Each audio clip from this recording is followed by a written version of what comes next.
At nakatanggap din ako ng tawag kaninang umaga, very early in the morning, isang kaibigan ko, para siyang go-between sa isang congressman from Quezon City who wants to tell all. So, we'll wait. I will work on that. Yung involvement niya sa lahat na nangyayari. Tsaka kung paano kalakaran, paano nangyayari lahat yan. Sasabihin niya. Magtuturo. Ano to? Hindi na siya incumbent. Hindi na siya incumbent. Yung 5 flood control cases filed by the DOJ, we are returning it to them already.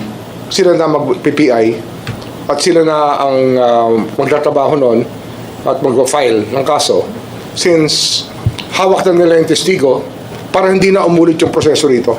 Kasi uulitin pa yan eh. We don't need that. So they will go straight to the RTC to file these cases. But they will conduct a PI first para makita rin yung sagot ng mga those charged. But many of those charged are actually testifying already and admitting liability. So we think that this will be a good step towards the start of una-una pagsasauli ng pera. Baka naman magsimula na ang pagsasauli ng pera na hindi dapat nakamal na ibang tao. Diyan magsisimula na yan. At hopefully, so tuloy-tuloy na kasi ngayon undergoing na rin PI yung iba. No? Meron na tayong undergoing PI dito. At sa mga kasong final ng DPWH, yung sa ICI ba meron na? PI na rin?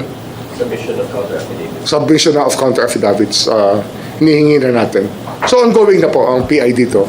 Yung 5 cases lang ng DOJ, better with them kasi yung time element mabilis.